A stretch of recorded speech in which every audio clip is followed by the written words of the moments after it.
Eine Achterbahn, bei der die ganze Schiene gekippt werden kann, ist auch heute immer noch was Besonderes und über den höchsten Tilt-Coaster der Welt müssen wir heute in diesem Video sprechen. Mahlzeit, willkommen beim Retro Video Magazin und einem neuen Review meinerseits und wir reden heute mal über den höchsten Tilt-Coaster der Welt. Da müssen wir auf jeden Fall uns das Ganze mal angucken und die Rede ist natürlich, ihr wisst es, Iron Rattler. Iron Rattler ist die eiserne Klapperschlange und befindet sich in Steamtown. Das ist der Themenbereich und dort geht es ums Goldsuchen mit der Iron Rattler Mining Company zusammen. Und quasi sitzen wir dann in dem riesigen, bunt blinkenden Bohrer. Ein riesiges Gebäude in einem Steampunk-Look, würde ich es mal nennen. Logo und Name vorne groß drauf. Und kennt man auch von Six Flags Fiesta Texas mit RMC iBox Track Coaster Iron Rattler. Und hier sind wir aber bei einem Vekoma Tilt Coaster. Und es gibt auch coole Schattenprojektionen im Wartebereich, die dann von Screamore Industries sind, was ein ziemlich cooles Wortspiel ist. Es läuft Videocontent im Wartebereich, der super detailreich gestaltet ist, noch detailreicher ist die Station gestaltet, die echt gut aussieht.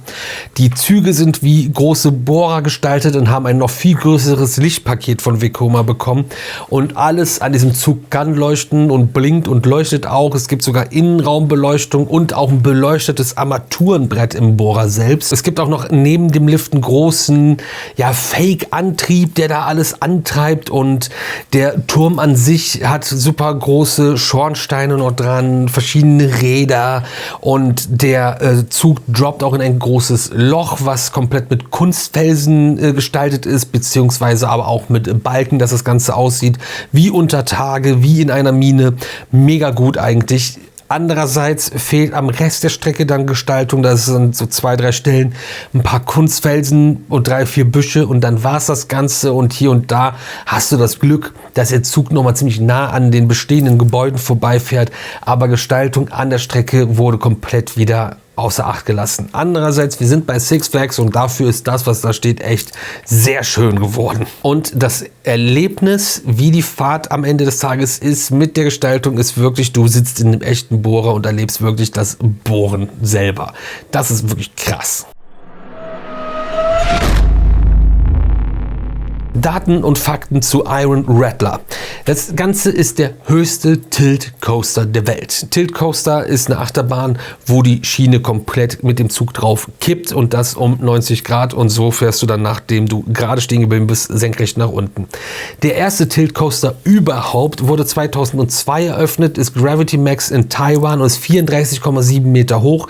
Sind wir auch schon gefahren und dann ist lange Zeit nichts passiert.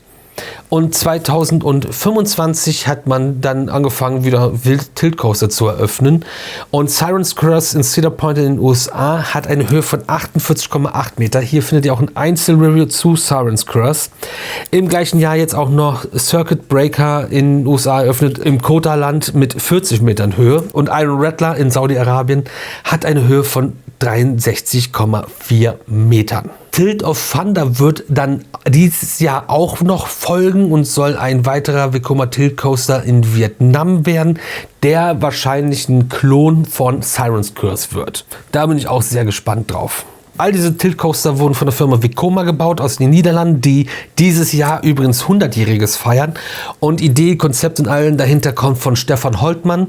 Den seht ihr bei Vekoma in einem Video von uns, was wir bei Vekoma gedreht haben. Das verlinke ich euch gerne hier. Da waren wir bei Vekoma im Werk und reden da auch über den Tilt-Coaster und wie das Ganze technisch funktioniert. Und ich kann euch sagen, keinem Hersteller und keinem Park ist daran gelegen, 3, 4 Züge am Tag einfach da zu verlieren, runterfallen zu lassen und seine eigenen Gäste da, nicht mehr zu haben. Das ist alles sicher durchdacht und da kann euch wirklich nichts passieren. Und der Witz ist ja und der Trick, mit der Angst zu spielen, und das macht ja das Aufregende bei diesen Attraktionen aus. Und ihr könnt euch das alle trauen. Ab 120 cm dürft ihr Iron Rattler mitfahren, bis 130 cm in Begleitung eines Erwachsenen und bis 205 cm dürft ihr noch mitfahren. was glaube ich dann auch eher eine lokale Regelung ist, weil normalerweise gibt es keine Größenbeschränkungen bei den Vekoma Rides. Hier hat man auch einen Over-the-Shoulder-Lapper mit der Softweste, wie man das kennt, und zusätzlich einen Gurt, der in den Bügel kommt. Der ist aber nur für subjektive Sicherheitsgefühl, denn das Ganze funktioniert auch ohne Gurt bei den Vekoma Achterbahnen. Der Tilt Coaster Iron Rattler ist 63,4 Meter hoch, bedeutet eigentlich, dass ihr, wenn ihr in der letzten Reihe sitzt und das Ganze kippt, irgendwo bei den 70 Metern dann angekommen seid. Und es gibt eine Strecke von 1240 Metern Länge, wo 5 Inversionen auf euch warten, und dann seid ihr da auch noch mit sage und schreibe 118 km/h unterwegs. Und ich mag nicht immer irgendwie diese großartigen Vergleiche, aber um sich das mal vorzustellen, Taron im Phantasialand ist ja für viele so Maß aller Dinge und eine krasse Bahn in Mitteleuropa. Die Kiste fährt 117 km/h, also ein bisschen schneller seid ihr bei dem Tilt Coaster unterwegs. Wenn ihr das Ganze fahren wollt, müsst ihr übrigens nach Six Flags Qiddiya City. Das ist so rund 40 Minuten südwestlich von Riyadh, und Riyadh ist die Hauptstadt von Saudi-Arabien, und dort ist dieser Freizeitpark, der am 31. Dezember 2025 eröffnet hat und Teil der Saudi Vision 2030 ist. Und Qiddiya City ist so ein Ding, die wollen den internen Tourismus da stärken, fördern und dahin bringen und stampfen in der Wüste einfach aus dem Nix diese Erlebnisstadt. Da hat ja der Freizeitpark eröffnet, daneben baut man gerade noch am Wasserpark. Außerdem wird es eine Formel-1-Rennstrecke geben, die um den Freizeitpark drumherum führt, und auch ein Fußballstadion und vieles weitere mehr, was da gebaut wird. Spannendes Projekt, crazy und verrückt, und ja, wieder zu Iron Rattler.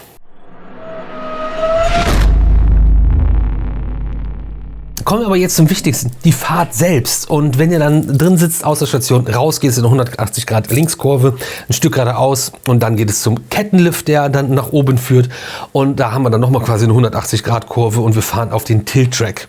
Crazy Ausblick über den Park, über alles drumherum, zwischen diesen Felsen, die illuminiert sind, und den riesigen Baustellen und was da alles passiert. Das ist schon super krass. Und noch viel krasser ist eigentlich dann der Tilt, weil es ist einfach so ein riesiger Achterbahnzug, der dann komplett gekippt wird. Dass das krass ist, hört man noch an den Leuten, die komplett eskalieren. Es sieht super beeindruckend aus, es ist super hoch, es ist ein super geiler Effekt. In der Front Row siehst du halt, du guckst ins Nix und du siehst, wo die Schiene verbunden wird. In der Last Row hast du natürlich den riesigen Hebel und bist ewig unterwegs und bist dann ziemlich weit oben. Also beides unfassbar gute Plätze und crazy Effekt einfach. Und dann stehst du da und guckst erstmal senkrecht ins Nix, um anschließend senkrecht in die Tiefe zu stürzen. Das in diesem eben schon beschriebenen Tunnel, der aussieht wie unter Tage, und das laute Gekreische, die Panik beim Tilt, das Schreien dieser Fahrt, und das verstummt alles nach dem Tunnel, wenn du in diese riesige Inversion in Form vom Store Loop fährst. Das Ding fährt einfach kopfüber ewig lang wieder zurück. Die Leute sind so geschockt oder weiß ich nicht was. Das ist ruhig, mucksmäuschenstill, und du fährst ziemlich langsam. Und der Zug dreht sich dann raus und dreht sich nach links in der Linkskurve, und dabei beschleunigt er einfach gefühlt ohne Ende, gibt richtig Gas, und dann geht's los mit so, okay, jetzt fahren wir richtig Achterbahn, und dann gibt's ein Double Up, du fährst wieder ziemlich weit nach oben.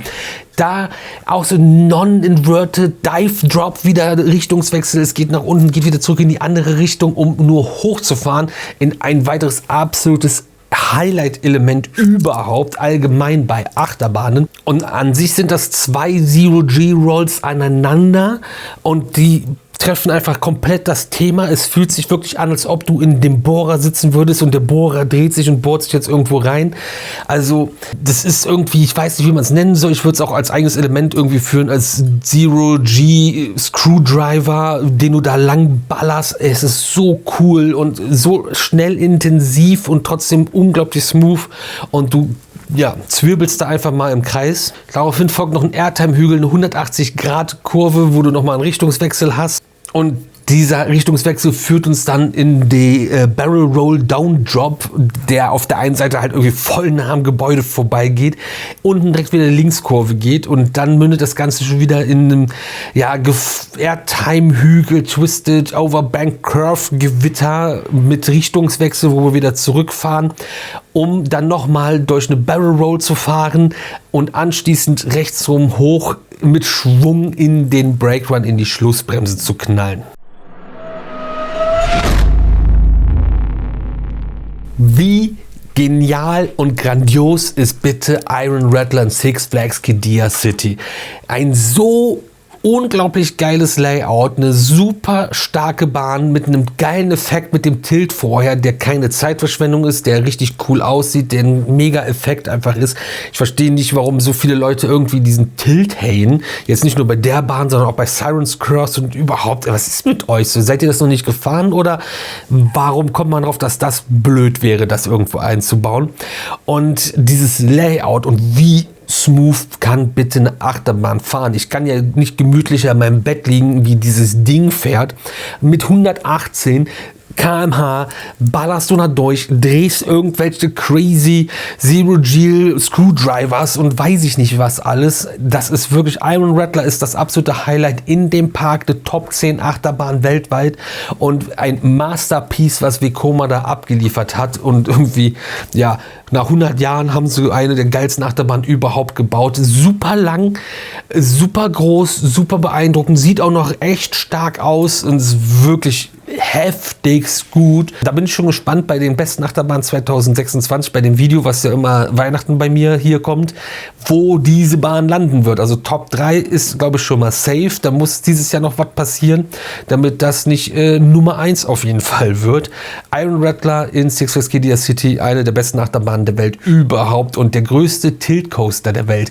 Was denkt ihr über diese Bahn? Lasst es mich gerne in den Kommentaren wissen und morgen um 18 Uhr sehen wir uns zu einem neuen Video wieder hier auf dem Ride Review YouTube-Kanal.